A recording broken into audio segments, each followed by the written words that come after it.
Hello everyone and welcome to Sci-Fi Zone, where we celebrate science fiction movies and TV shows from the past, the present and the future. I'm here today with Claire and H, and we're coming to you from the wonderful comic book store of Alternate Worlds. Today, it's the end of the month. Fun, frolics and factoids, which means trivia, which means this. MPSs! Quiz. Alright, so we're ready for some trivia questions. We clearly don't have MPS here. H kind of looks a bit like MPS, but let's just ignore that, shall we? Sort of. So, okay, I need some trivia questions. End of the month. H, get into it all, son. What have we got? Okie. Name the actor, actress who appeared in not one, but two science fiction movies.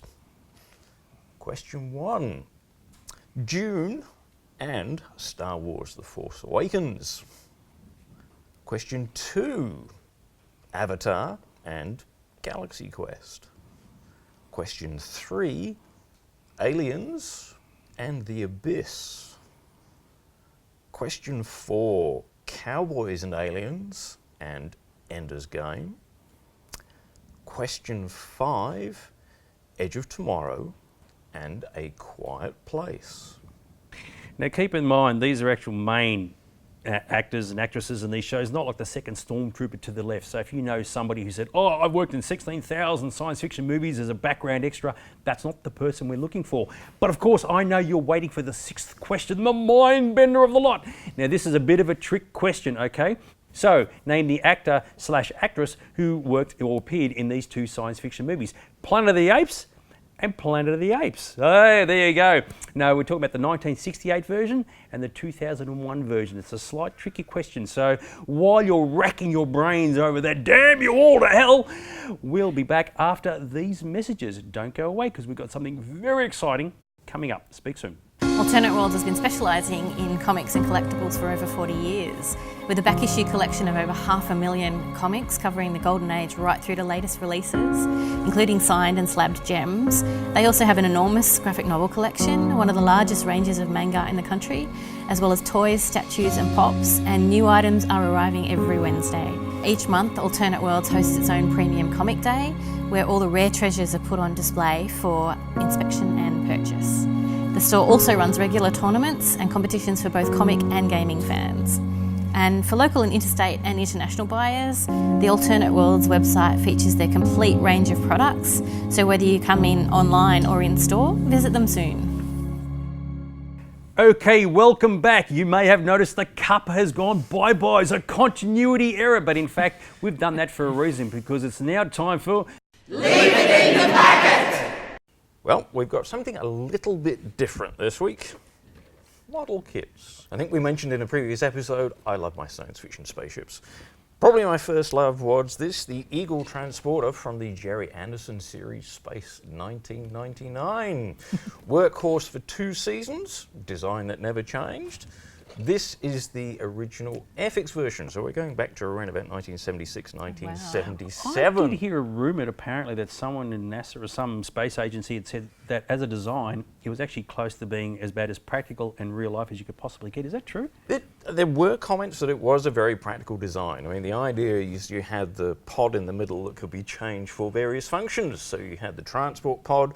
Then there was a cargo version. You'll see in the first episode when they're trying to shift around the nuclear waste, they've actually got the cargo pods for that. Nuclear waste! Nuclear waste. On the moon, no, that's just not a good thing. It did not turn out well. It did not. Did not turn out well at all. Now, we can actually open the box on this one. Oh, so no, don't do it. It's an original Airfix and everything. I know, but no. it's still wrapped in plastic on Wow. the inside, Oh. though. Isn't So it? we have the original instructions. Be still my beating heart. And there it is. Look at that! I know.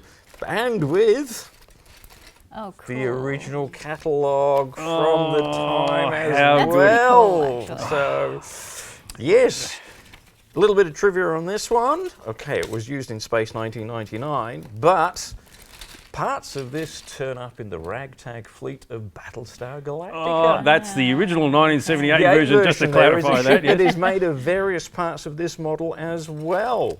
Wow. There have been various re-releases. This was re-released by MPC, I believe, in the US, and they actually did a version about 10 years ago. There is an absolutely new detailed version of this coming out later this year.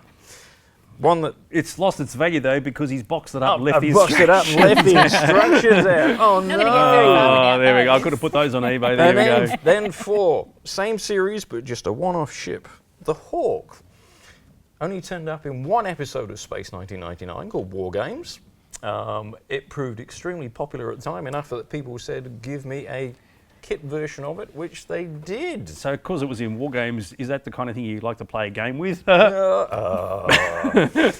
Shall we play a game? Again, it's still nicely packed in its plastic on the inside. Would you like to join the Airfix Modelers Club? I don't Oh, think it's in cool. existence at all these days. Slightly smaller kit, less parts, but again, this has been redone lately in a more detailed version. I think it's Round 2 or Polar Lights that's been doing that. So, but these are the originals. So just think, if you were to just open that bag just a little bit, you could almost smell the value just dissipating into the air.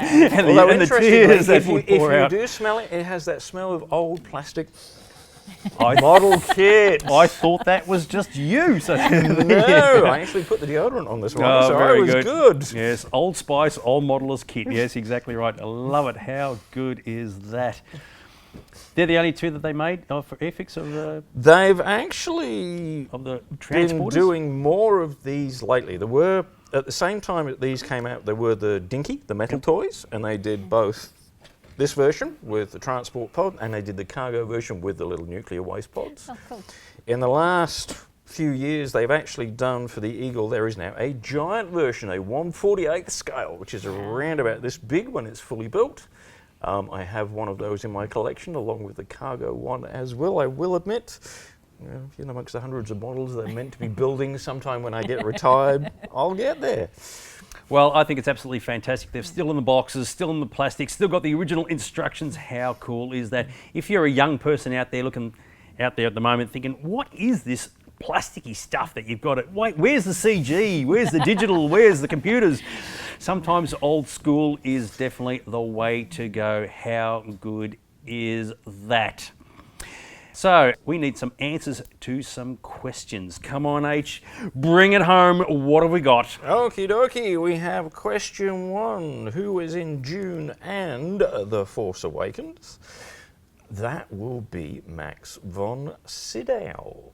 Now, bonus question, there are 2 other genre films that Max von Sydow has been in. Can either of my panellists name those movies? Well, Flash Gordon would be one of them. Flash He was Gordon is Ming one. the Merciless, ruler of the universe, and Dune. He played Elliot Kynes. Yeah, but How good am I? you've missed out on the 2 others I was thinking Oh, of. well, what So other? there are probably a He few was, more. he was in Minority Report.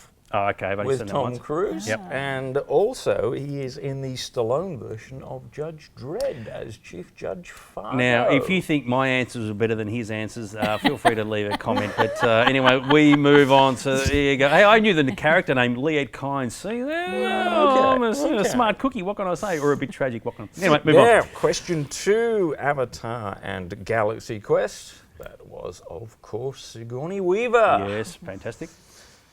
Aliens and the Abyss.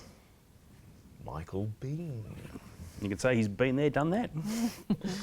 Cowboys and Aliens and Ender's Game. Mr. Harrison Ford. There's a bit of a dead giveaway because Harrison Ford in Ender's Game was pretty much the main guy in the entire thing. So if you didn't get that, so there you go. And Cowboys and Aliens is a bit more serious than just a bit of mucking around. There's a little bit on the nose. Actually quite a good film. Yeah, so it's Quite a little enjoyed bit that one. mature. So there you go. And question 5, Edge of Tomorrow and A Quiet Place. Emily Blunt. Have either of you actually seen A Quiet Place? Yes. Yes. It is a very interesting movie. Hardly any dialogue at all. Hardly so any sound at all. I watched it in a cinema full of people trying to be quiet. Oh yes. It was an amazing experience, actually. And they're Yeah. actually doing A Great Quiet movie. Place 2. There Really? you go. Well, one thing is for sure, in the movie, the aliens, they're a nasty piece of work. So don't make any noise, which is kind of hard for me because I just tend to make a lot of noise. So the trick question number 6, who was in Planet of the Apes 1968 and Planet of the Apes 2001? Well, that's actually sort of 2 answers. One of them, of course, is Charlton Heston.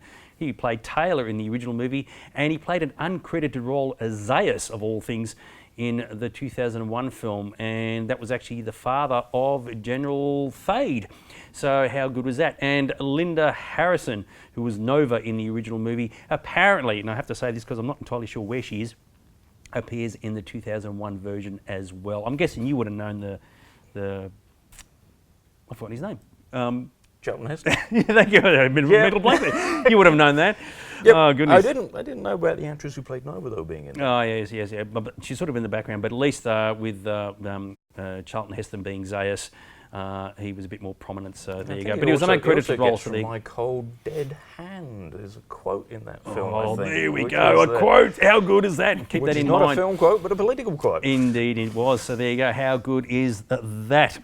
Okay, well that actually brings us to the end of the episode. If you haven't done so already, be sure to subscribe to our channel and click on the bell for all the latest updates and reminders. Next week, it's a one-topic episode. We're going to be discussing Docky Who. How good is that? Very, very good. So, like, if you want to spend time on Gallifrey, don't bother doing that because it's in the zone. All right, we'll leave you to it and we'll speak to you next time. Bye for now.